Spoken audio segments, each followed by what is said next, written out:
everyone can listen. Okay, so for this session of the webinar, it's going to be me in the screen. So hopefully everyone can focus better and hopefully we can interact better. Now, ladies and gentlemen, boys and girls, hi again. My name is Idris Muaz bin Mazlan and I'm going to conduct the next session. So the next sessions that are going to talk about the power of pitching. Before I continue, I would like to ask and I would like to make sure each and every one of you guys at the far end in Perak there has received the link to my PowerPoint. Now, do note that what I'm going to be talking about in the next 30 minutes is not going to be solely based on that PowerPoint. Main points would be there, but however, my examples, my elaborations would not.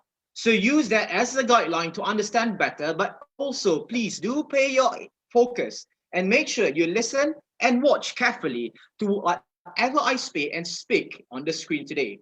First of all, again, I would like to introduce myself. My name is Idris Muaz bin Mazlan, SPM, batch of 2015.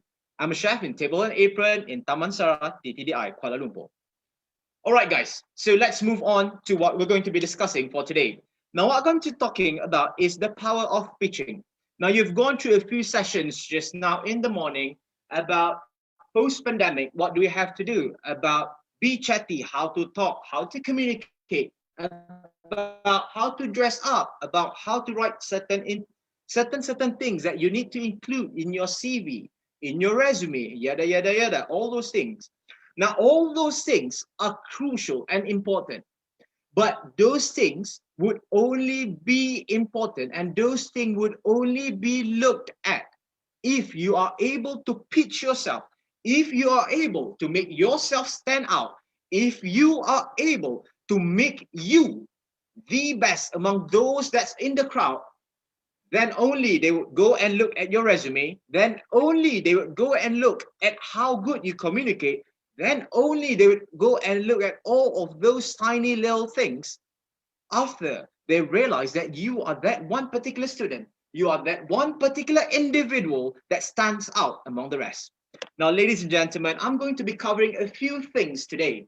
Pitching is the main topic. What I'm going to be talking about is what is pitching all about, the recipe of a good pitch, not to do and what not to do, the how on pitching, and pitching, the aftermath.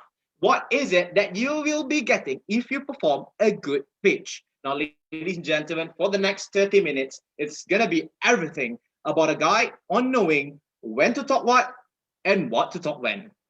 Next slide. So again, I would like to introduce myself. I'm a chef de partie with a pitch philosophy. To talk is literally just to communicate. So make it short, make it precise, and make it direct. I listened just now in the first session. Don't worry, be chatty. Some of you guys ask how to be good in English, how to talk well, how to do this and how to do that. Yeah, guys, ladies and gentlemen, boys and girls, do not worry about grammars. Do not worry about how good your English be. Do not worry about how good your Malay language is. Don't worry about that. Just make sure as long as the message get across the board, regardless of grammatical errors, regardless of whatever it is, if that person on the other end understands what you are trying to speak, then mission accomplished. You've communicated the message, then your pitching is a success. Now, next slide. Now, what is pitching all about, ladies and gentlemen?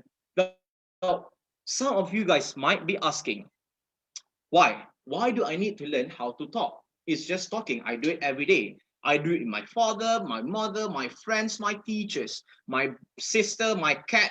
I talk every single day. So why do I need to learn? Why do I need to go through a 30-minute session just to learn how to talk? Now, guys, look, pitching is very important for three things. Number one, it is important to ensure that the message or whatever it is you want to deliver gets understood by the end of the communicating line. Number two, it is to ensure that there's better engagement between communication. Have you ever encountered a situation where you just talk and talk and talk and that other person, you're like, it's very boring and very bland. So this is important. Pitching is important in that sense. It makes that engagement between the listener and the communicator better. Then the last one is that to ensure that whatever it is that you need to be done is done. You want something to be done, you tell A, I need this to be done, do it now, and it is done. Failure for a good pitching would result in an inability to actually perform that particular task. Okay, so that is why pitching, and that is what pitching is all about: communication and getting that message through, and ensuring that whatever you are speaking and talking makes you stand out among the rest. Now, like has been mentioned by Abada just now, at the end of the session, we're going to have a Q&A session. Okay, so just straight away log on to slido.com, join in as a participant. There's a space there. Enter your event code, hashtag SPKG5. SPKG5. You can ask anything and everything. Communicating, English, Malay, how to do a good speech, how to be a good presenter, how to gain confidence, anything and everything. Just slide your question in and I will answer it at the end of this session. Now, ladies and gentlemen, let's continue. Now, what is a pitching? What is pitching is all about? Now, you guys might be asking. Now, pitching is simple. Pitching should be simple. Pitching should be memorable. And pitching should be convincing. These are the three main points. Three main points in order to ensure that you have a good pitch. Okay? So, throughout the whole session later on, I'm going to use terms as elevator speech, a good elevator speech. Now, what does it mean? Now, basically, good elevator speech means as short as an elevator ride. You know how short it is? Yeah, that is how short your elevator speech must be. Why is it called an elevator speech? You might be asking. So basically, what it says that whatever you want to deliver, your key points, your keynote must be short and must be precise in the sense that within that 30 seconds or 1 minute of the elevator ride, that person is already attracted and is already interested in whatever it is you are trying to sell. Now, I would like to categorize pitching into two things. Number one is when you are selling something, a product. You are selling a coffee mug. You are selling an iPhone. You are selling whatever product it is, selling something. Number two, pitching is also important in the terms of selling yourself. Now, I'm going to give you guys two prime examples on this, moving on. All right. So now the power of a good pitch enables you to stand out. How is this helpful? Okay, because this will help you in interviews, in your working environment when you move on, in securing a scholarship especially. So this is very, very important. Now, some might say, some of you students might think, and this was me a couple of years back, I think, hey, I'm an extrovert. This problem is only for those that's an introvert, that does not know how to speak. Now, that is why I am wrong. That is why I am wrong. Now, how is it? Why is it that I say good pitching is also important for extroverts? Okay? Extroverts basically is those people that likes to talk and talk and talk and non-stop. How is it important for these people? They know how to talk already. What are you talking about? Okay, so good pitching is important for extroverts in the sense that good pitching teaches you guys when to stop talking. Yes, sometimes too much talking is not good. So good pitching guides you in how to talk less and how to talk precisely, compact. That is good pitching for extroverts. Now, good pitching for introverts guides you and teach you what to talk, how to talk, and also when to talk, what you need. So those two are very, very important. So don't simply claim that, you know what, I can do this. This is just talking. I've been talking loads. I don't even have to, this is just minor things. No. So good pitching is very, very important to everyone, regardless of you are an extrovert that likes to talk and talk and talk, or you're an introvert that's very reserved and do not like talking in public much. Okay, so do pay attention. Now, here is my first very important slide. You guys can go to the slide where in the middle of the slide it says, what is a good elevator speech? Now, go to that slide, refer to that slide, and ladies and gentlemen, boys and girls, below there are 5 key points. Simple, memorable, convincing, concise, and practice. Now, I'm going to give you guys examples. Now, the first example, I'm going to give you in a situation where you are selling something. Guys, I come from a kitchen background, thus I'm very sorry, but my example will always be kitchen related, okay? So bear with me for a bit. Now, what is a good elevator speech? Simple, being in the sense that, let me give you an example before. when you are in a kitchen, you are limited by a time frame. As for when you are giving a speech, or when you are giving a presentation, or when you are in an interview, you are just limited to that 10 minutes of an interview, that 5 minutes of an interview. You cannot exceed that. Exceeding those time limits will make you fail your interview, will make you a boring candidate, would show that you are unable and unfit to manage your time. So as per a kitchen cook, I am limited by my guest's time. For instance, whenever you come dining in at a restaurant, every single guest have 1 hour from the period it steps into the restaurant, eat, and then walk out that restaurant. 1 hour. So let me give you a clear example of this point. Simple. How does simple make a good elevator speech? Now, when a guest comes into your restaurant, okay, let's say he comes in at 6 o'clock in the evening. He comes into your restaurant, he go and meet your waiter will show to the table, go through the reservation list. My name is this, my name is that. Hi, welcome. This is your table. Sit down. He lost 5 minutes. Sitting down, the waiter comes and bring the menu to give, yeah, this is our menu for today. Have a look at it. The waiter explains the menu. You lose another 5 minutes. That's total 10 minutes lost. And then the guest goes up and open up the menu, scrolling to the menu. Okay, what to eat, what to drink, how to eat, how much is it, budgeting and everything. That takes her or him another 10 minutes, which is 20 minutes in total. After that, he called the guest.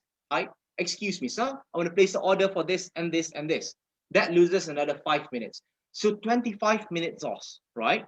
I mentioned to you guys just now, we got 1 hour of the period when the guest comes in to eat and the guest goes out from the restaurant. So that 1 hour, within 1 hour, 25 minutes has been lost. So it's another 35 minutes just for the order to come in, for me to cook, and for that guest to enjoy. Now, guest enjoy should be 20 minutes, right? So I have another 10 minutes just to cook whatever it is that he orders or she orders. Now, what if one of my cook makes a mistake? He accidentally puts salt inside sugar, instead of sugar, for instance. He present to me that dish, I taste it's salty, beyond salty. What do? Do I go to him and say, hi, excuse me, this is wrong. This is wrong. You should adjust like this. You should make a new one. You should go and do this and do that and do this. Should I do that? I don't have time for that, right? You guys must have watched Kitchen Nightmares, where Gordon Ramsay shouts and throw things and swears a lot and everything. You guys might be thinking, why is this? What is this even, needed? Is this even required? Yes. Why? Because we are limited. As per a good elevator speech, we are limited by time. And elaborations that is not necessary, is not needed. If that particular man served me a food and it is salty, you don't go to him and you're like, you know what, this taste might be not nice for the customer. No. If it's salty, I call that guy, like, hey, this is salty, make a new one. This is salty, make a new one. The point is that it is simple, make a new one. The call of action is there, simple. See? So that way you save time. As per a good elevator speech, you are limited by your time. So make it simple and direct words. If it tastes like, not nice, then you say not nice. You don't go like, you know what, maybe I should do it differently. No. Not nice, it's not nice. It's salty, it's salty. It's too sweet, it's too sweet. Direct and simple words gets your message clearer and faster to the receiving end. So that is your first example of the point of being simple with a good elevator speech. You don't use big words, you don't use complicated terms. Simple, straightforward. Next would be memorable and convincing. Okay, so memorable and convincing, I learned this particular points 2 years back. When I was cooking in the kitchen, my head chef came to me and he pat me in the back and go like, hey, Idris, cook me a dish out of nowhere. No warnings, no heads up, no nothing. He come to me, hey, Idris, cook me a dish. I go like, okay, what do you want me to do? And he say, anything. Anything. I was like, what do you mean anything? And then he just walked away, went into his office. So I, clueless, not sure what to do, went into the kitchen and found a salmon that is very, very bright orange. I say, I want to use this. I take this out, go into my kitchen, cook. I spent 4 hours cooking that dish. 4 hours cooking that dish. Upon completing that dish, I went into his office and go, chef, this is the dish you asked me to prepare. I presented that dish to him, and he asked me two questions. The first question is, Idris, what is this?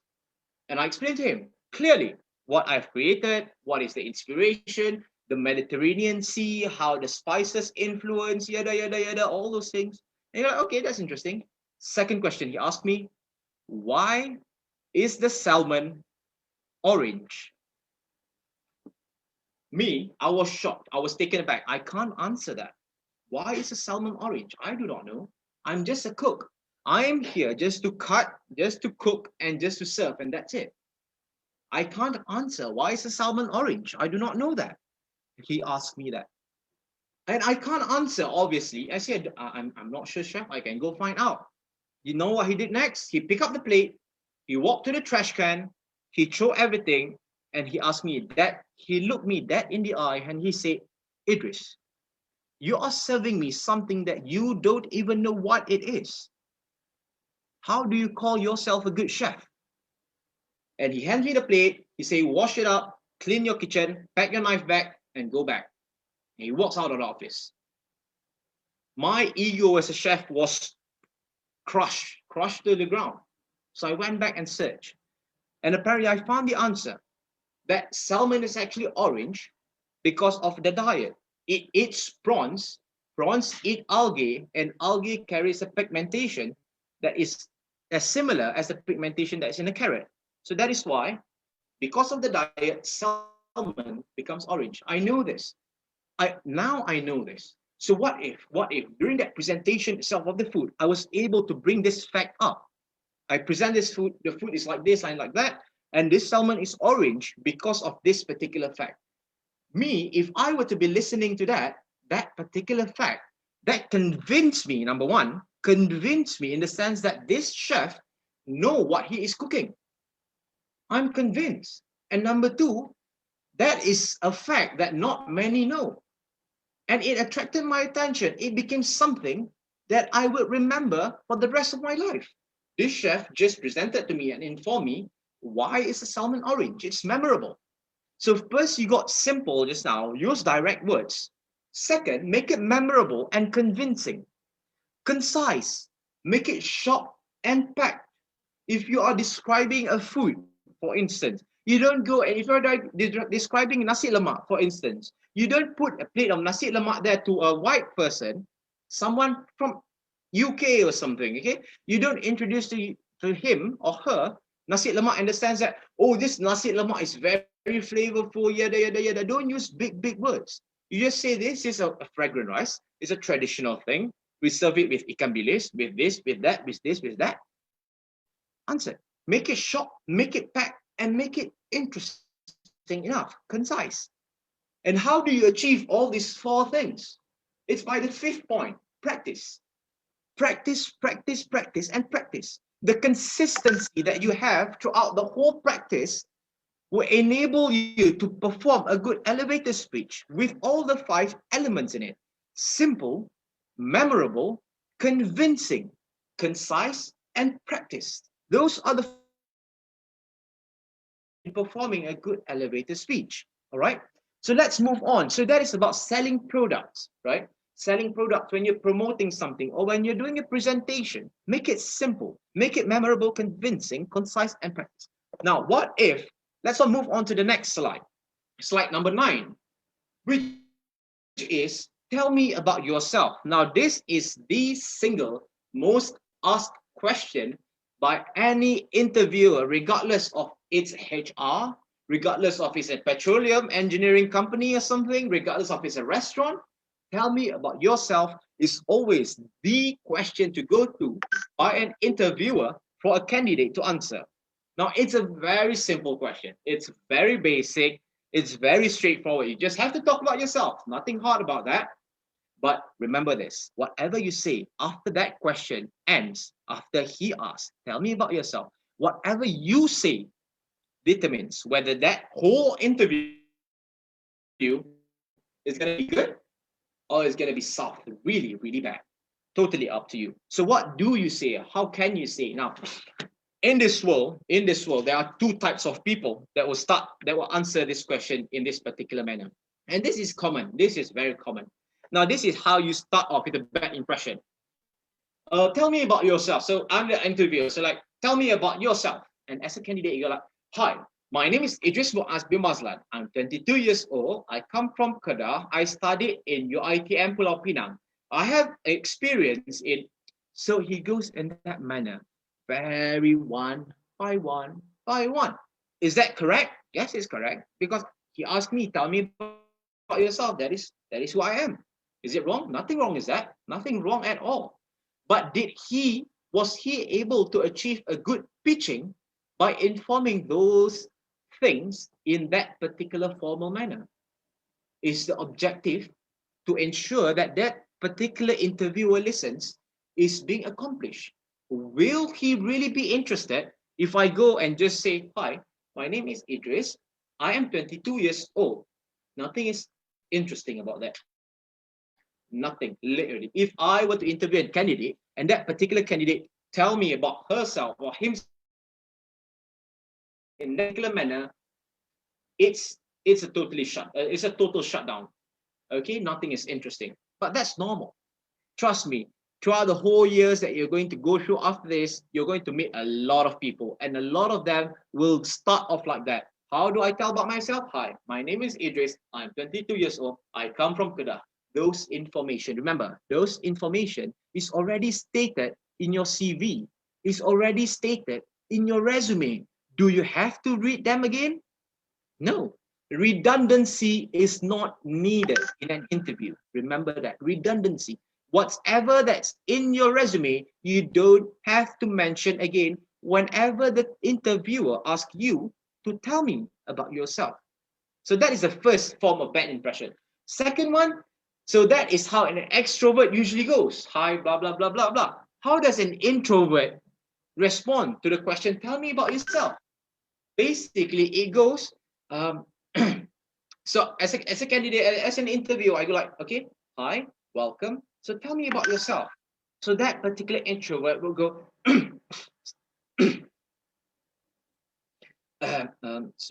what do you want to know? My name, did you get my resume? Okay. What else do you, my name is, my name is, so it starts. You go like, it starts correcting the shirt, it starts correcting like that, and then the hands start moving, and then it starts, I'm not sure what to say.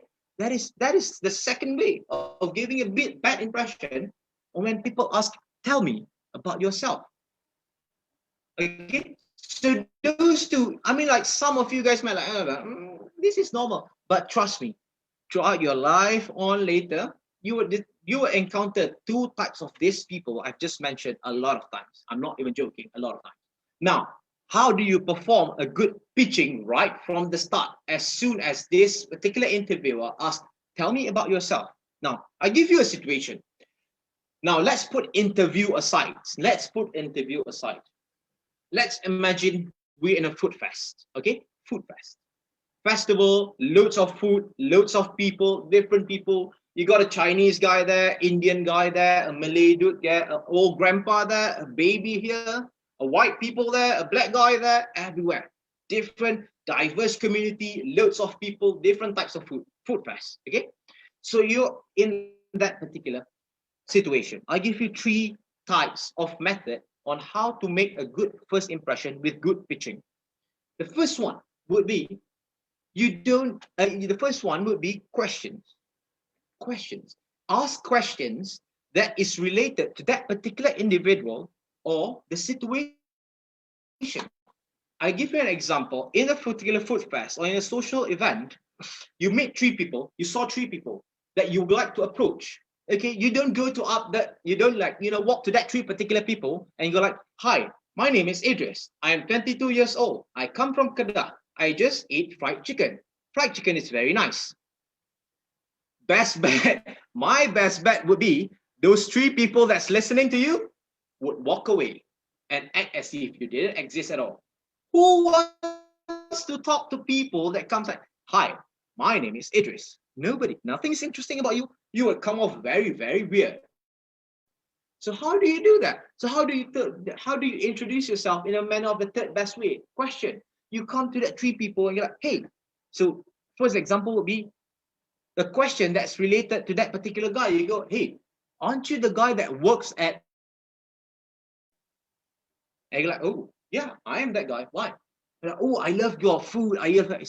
So that creates a conversation that sparks interest. Or a question regarding the situation. You go like, hey guys, have you tried their fried chicken?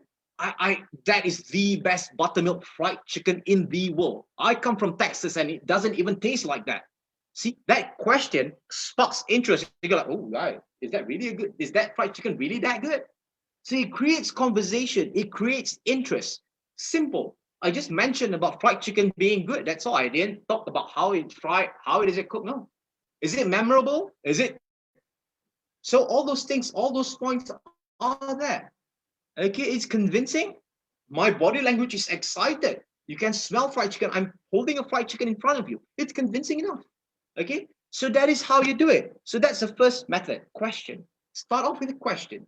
Second method is to start off with a fact. You start off with a fact. You don't come and yeah. So an easy example would be like last night, mid-service, there was one customer that walked in, and I could see in his chest here, there's a bunga terong. So bunga terong tattoo, for you guys that does not know, bunga terong tattoo is specially for Iban tribes. So I look at my Chinese friend and you're like, hey Rex, you see that? That's a bunga terong on his chest.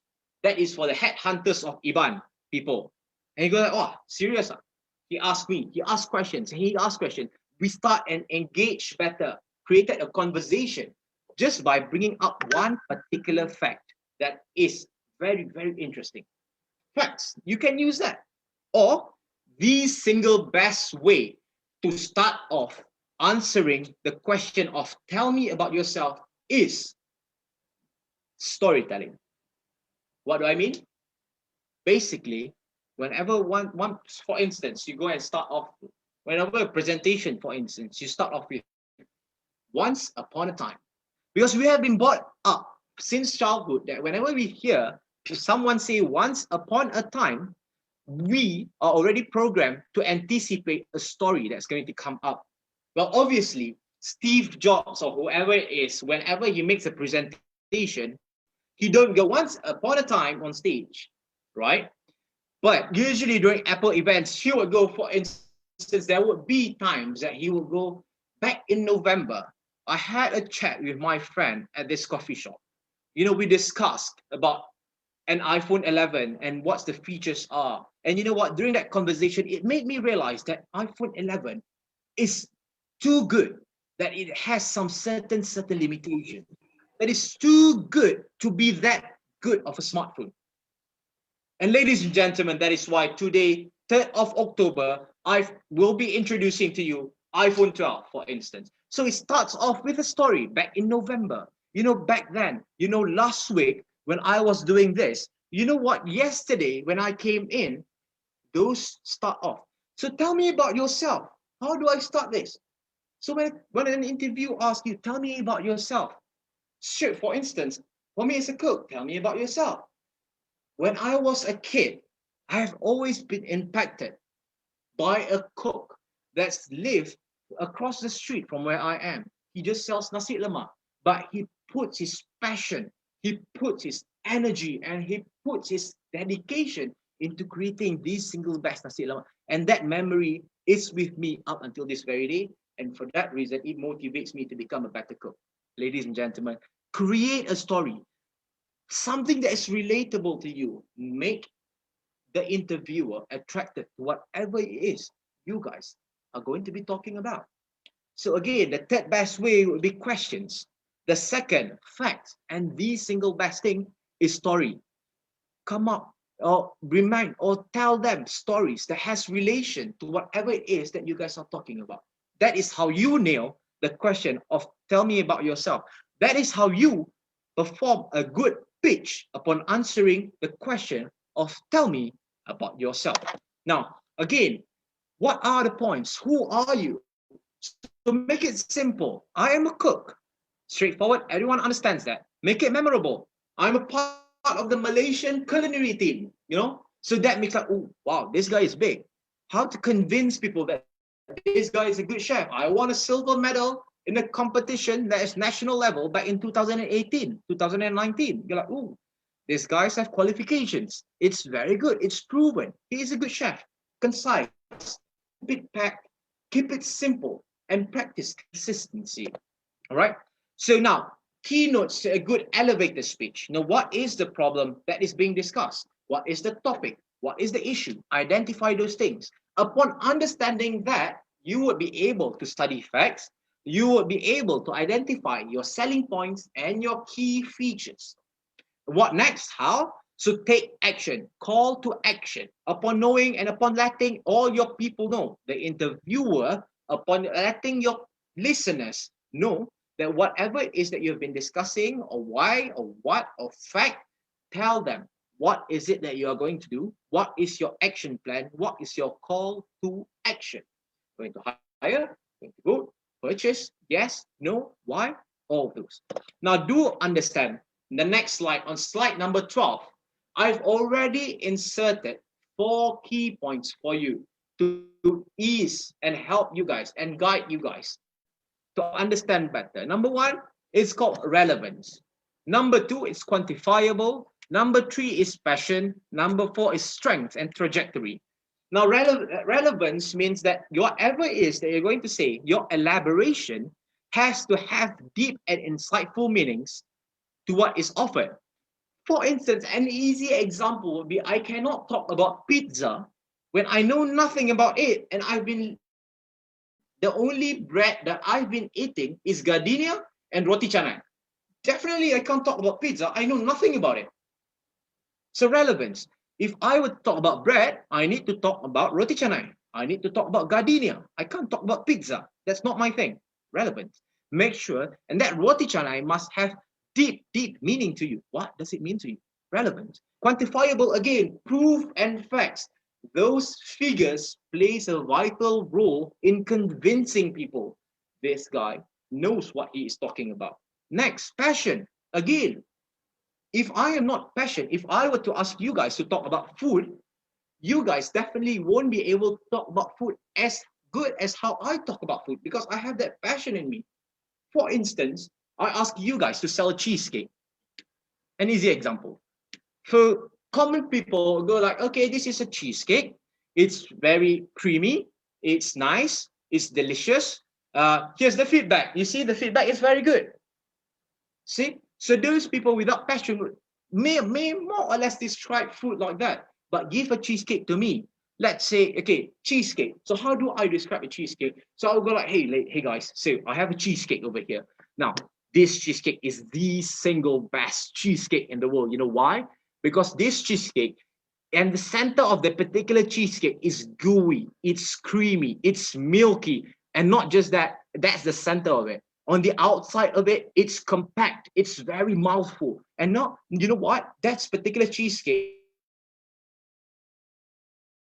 that occurs on the sides of the cheesecake gives you that sweetness, and the crust gives you the burnt note, that bitter note taste, and the cream, sour cream, and the cream cheese give you a sour taste. The balanced note of the flavor, sour, bitterness, create a balance and a wholesome experience when you eat that particular cheesecake. So, ladies and gentlemen, put passion into whatever you are trying to say. It will create a better pitch. Lastly, is strength and trajectory. Whatever you say, whatever it is that you say, must have a call to action to it. So before we end, pitching are communication tools that can be used to attract attention, to gain trust, to convince someone of what you believe is true. So remember that. So pitching is very, very important in that manner. So, all right, I believe I've come to the end of my presentation, of my sharing session. Now, as Bada mentioned just now, we have a pitching exercise for all of you guys. So all 280 people, I hope you guys are still with me. Now, I was informed that you guys are sitting in classes right now at the moment. Now, this pitching exercise requires you to do this particular exercise in your homeroom. Okay, so what is it about and what are we going to be doing next? So on page 15, if you guys can turn on to page 15, the topic to be discussed for the pitching exercise is, now rumors has it that Apple is going to be launching iPhone 12 on October this year. All right. Now, what if I tell you there will be one out of the whole 280 students of you guys that will be chosen for that particular gift once it is launched, an iPhone 12 for any one of you guys out there. Now, your job is to convince us how is it that that particular iPhone is good for you? How is it that you can use that iPhone in different manners? And what are the key features of that iPhone that is so important that you need it so much? Now, try to sell that iPhone to us. Try to convince us and make us believe that you are worthy of that free iPhone 12. Now, here's a rules and regulation. Now, the videos must be a compilation of the whole homeroom. It's not individual, it's a whole homeroom. So I need you guys to sit in your homeroom right after this session, discuss and gather within that 12 people. Each of you guys have to choose at least 1 or 2 points. Make sure it's different. And one person has to take a video of a 30-second video. Okay, compile it all together, which adds up to about 6 to 8 minutes of a video. All right. So 12 people in a homeroom, 2 points, one person at least, and 30 seconds for one member of the homeroom team. Compile everything together and add on to make a 6 to 8 minute video max. Once this is done, upload that video onto YouTube. Choose any one of the homeroom members. I believe all of you guys, young kids, have a YouTube account. So choose that particular guy or girl, upload that video onto YouTube and put that title ESPKG. You can refer to slide number 16. The title must be E small letters, SPKG capital, space 2020, space your homeroom name, space hashtag SPKG5. You can refer to page 16 for a clearer name for the title. Make sure you guys enter. This is very important. If you guys enter something different and the team or committee cannot find the particular video, then you are automatically disqualified from the competition. All right. So make sure you guys upload. I need your collaboration and I need your help in making this activity a success. All right. So yeah, and also do be mindful that please use the 5 points in a good elevator speech upon having that 30-second video for each of you guys. Make it simple. Think of something memorable. Try to convince us. Make it concise, short and packed, and make sure you practice beforehand. Okay? Again, split into homerooms. Make a 6 to 8 minute video, 30 seconds each, and also upload it before 2 p.m. In the evening. Okay? I believe that is all from me. Thank you very much for enabling me to share. I believe we proceed with the Q&A session. Bada? Thank you so much, Idris. It was a very nice and beneficial sharing. And also, I was drooling throughout the seminar because you talk a lot about food. Okay, now we're going to proceed with the Q&A session. So, korang dah type belum all the Q&A? And I also seen views. Merapu-rapu korang tanya ni.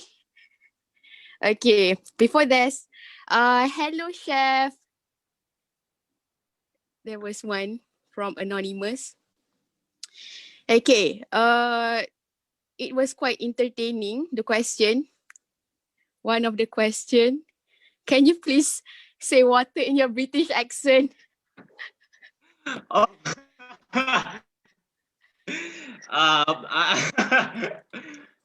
Don't mind that question.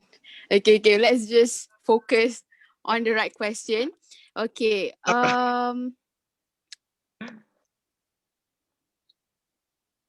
okay, I like this one. Right. What is the best way to stand out if a person doesn't have a confidence? Okay, what is the best way to stand out if a person does not have confidence? Now, the better question would be, how do you build confidence? to stand out. You can't stand out in an interview or in presentation without any confidence. That is utterly impossible. The better question would be, how do you build confidence to be able to stand out? That is something that you guys have to understand. Question is, basically what you are asking me is, how to drive a car without tires. It definitely won't work. You need to have tires for you to be able to drive a car. All right? So how to build confidence? That's a better question. The first one, what you can do as a student is to try and practice. Practice, practice, practice. I believe that Kak Eza also mentioned just now in the beginning, to be able to communicate well during a presentation or during an interview, you must practice, be it with your friends, be it in front of your mirror, be it with your teacher or with your counselor, whatever it is, in whatever manner you have, be it just watching YouTube videos. Those are some of the methods to try and improve your confidence level. Now, I understand, and let me share with you guys a bit. I'm sorry if any of you guys are offended, but part of the Asian stigma, particularly Malaysian as a whole, we are too scared of making mistakes. One thing is, if I see this, is this going to be right? If I see that, is that going to be right? We think too much. We think of what people think of us too much. That is what limits us. That is what makes us scared about talking, about confidence. Just be who you are. And if you're still not confident, practice in front of mirror. I do this every single time. Up until just now, 11 to 11:30, while you guys were on your break, I turned on my camera computer and was speaking alone in my room for the whole 30 minutes, just to whatever I want to speak is delivered with confidence. So practice, practice, and practice. I'm not talking about practice your English. I'm not talking about understand whatever it is. I'm talking about just speaking, just being in the presence of people. That has to have practice. It doesn't come naturally. Might 1% of the whole population of the world might be born with that particular trait, but every single one of us that's not part of that 1% have to practice in order to get that confidence to speak in public. So again, it's not much about how to stand out without confidence. In order to stand out, you need confidence. So it's a matter of how do you build that confidence to stand out in public or in interviews. That's my answer. Thank you. I hope it answers the anonymous question. Okay, so we have lagi beberapa minit je tinggal, so I'm gonna cut it short. Okay, another question. If I start my conversation with a question, do the interviewer feel that I'm annoying? Yeah. So there's a fine line. There's a fine line between, what is annoying and what is insightful. Obviously, if that particular interview is about, for instance, if that someone comes to me for an interview for a job, okay, I would be offended and I would be annoyed if the question is, oh, so what is the food that you guys cook?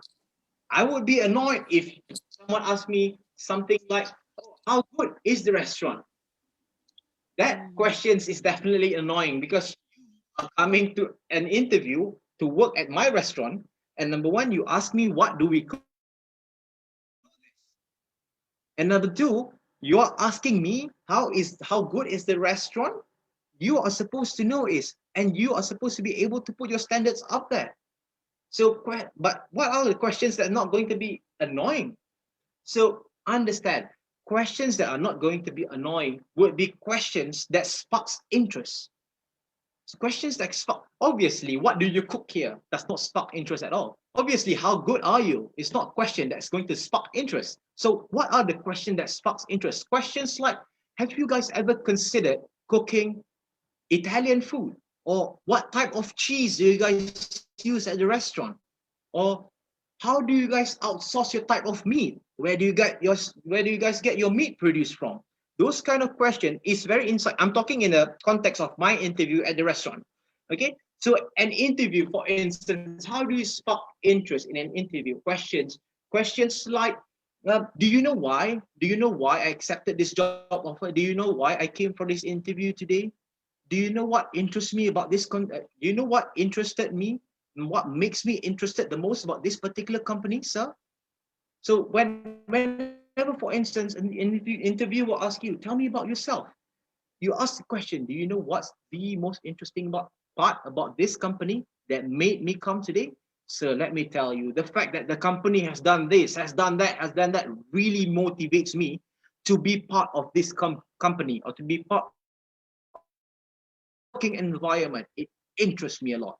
So those kind of questions would definitely help a lot in terms of creating that interest in interview sessions. That's my answer. Thank you for the answer. Okay, so another one question je.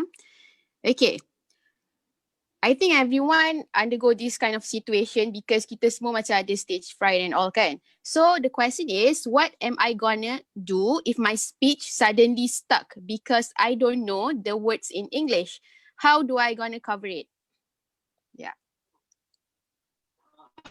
Okay, so so you know, we have to understand this. Like I said just now, we Asians, Malaysian as a whole. I'm not sure Thailand people, Singaporean people, but Malaysian, as far as the people I've met, we have this fear of making something wrong. We have this fear of, saying the wrong words or, pronouncing the wrong words and things like that. Very critical stuff.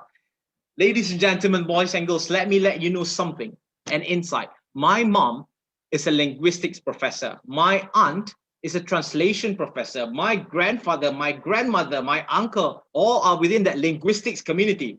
Trust me when I tell you, it's very hard to be growing up and speaking English among these people, because whatever you say, regardless of, sometimes you go like, hey dad, I got this during my exam. What do you mean this? THESE is supposed to be THIS. I'm telling you some good news. Say congratulations for God's sake, things like that. So it's very hard. But then at the end of the day, my mom told me this, and she is a linguistics professor. Remember this. Communication is just about delivering message across the board.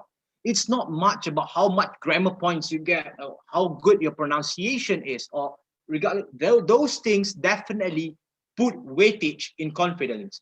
You have good pronunciation, it makes you more confident.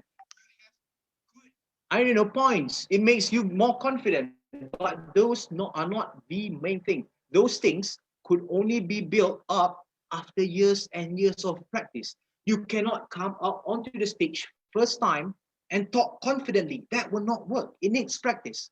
So how do you cover up? Or what do you say when you are lost of words? You just use whatever. Nothing comes. Nothing comes. Try to engage with the, what is it? The audience. Try to engage with the audience. For instance, I like to drink. What's that drink? What's that drink that's come out of the machine thing that you put coins in and then come like boom? What's the machine called? And then the audience will help you. That's engagement. You can use that technique, or you can go like, I can't recall this, but back on those days, to try to divert slowly. For instance, you want to tell something about a type of food you've eaten before.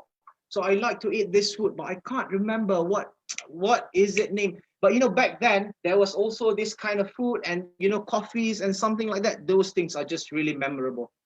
Try to divert your attention to somewhere else. That helps, for me at least.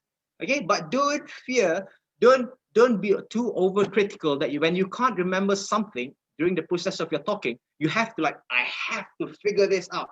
And I can't continue unless I think and I remember this. No, there's no such thing. Just don't be scared. Try to divert, try to dance around, try to walk around, things like that. Just be as relaxed and be as flexible as you can. And this again requires practice and practice and practice.